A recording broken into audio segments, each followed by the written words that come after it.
My name is Gagan. I am here to explain the PHP language.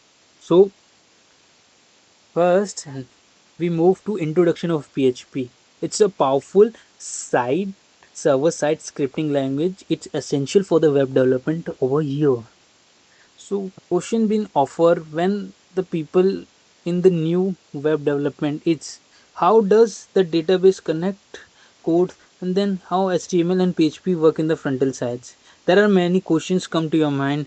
What is a PHP? Why should we use a PHP? Can we use a PHP? Is learning PHP easy? Can PHP handle the website? Does PHP have a security features? Can PHP solve the real-time problem? We are being confused.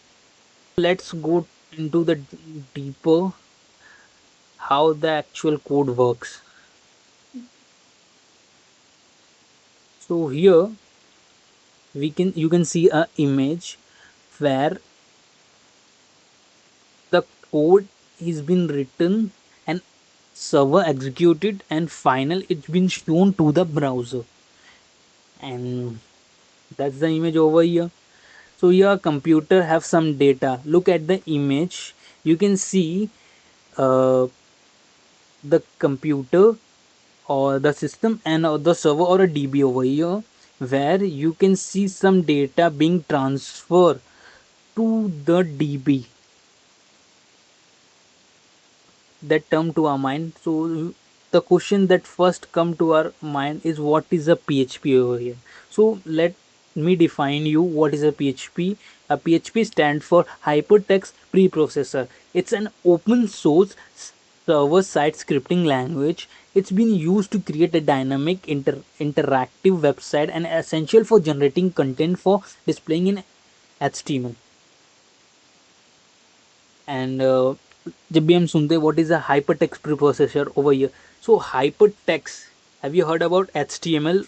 HTML stands for hypertext markup language. So it's been referred from HTML. The core function of PHP is generated, manipulated, and work with an HTML code. A PHP script is often embedded directly to an HTML file. It's being used to create a dynamic page. And what is a preprocessor over here? A preprocessor means it's processed to a web server before to a final result being shows to the user browser over here. So भाई इसके बाद एक diagram देख लेते हैं कि diagram क्या है. As we can see a diagram over here, we have a main component, the client computer, the web server, the database. So यहाँ पे क्या होता है कि over here we are using a local host which is called as XAMPP, and XAMPP help us to make a local server environment on our computer that allows to run the PHP code, and that's all. So here the image shows that we are having a PHP code which been compiling and been shown to the client computer or user computer. उसकी history भी जान लेते हैं. What is the history of a PHP? Let us look at the history of a PHP. PHP was originated created by 1994 Rasmus Ledfo. It been started at a set of a tool of a personal website and since growing its full feature scripting language today. Of course. And real time की बात करें तो भाई PHP हर जगह use होता है. And basically there are many web application there been developed and been used. So I have given you some examples like Facebook, WordPress, Wikipedia.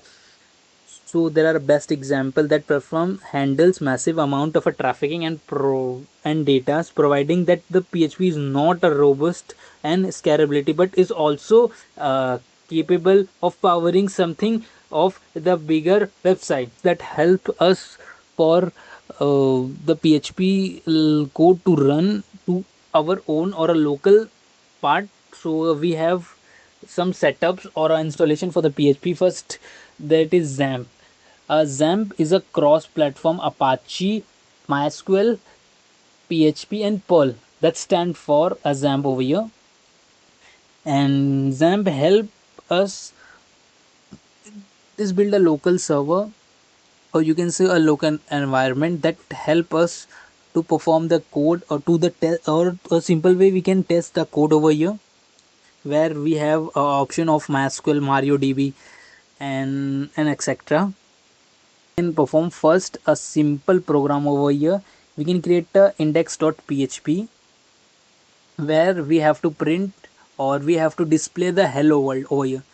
So we have PHP syntax where we have PHP tags, start tag and an end tag. We can see a start tag where uh, we have less than question marks and PHP, which tells us it's a starting tag of a PHP, and we have an end tag where we have greater than and question mark, with question mark come first and then bigger than, greater than, sorry, it's not a bigger than, it's a greater than over here, and in between we have put an echo and hello world. And echo is a predefined term by the PHP, and we are printing an hello world over here. So the code motto is to print a hello world which been displayed to the user or a client browser. That's it. And second, we have to save in htdoc over here. Whenever we open a browser, we have to use localhost slash and the file's name. So htdocs help us to host the file or a targeted file that we have to be hosted of. And that's all. Best for the next video. That's all.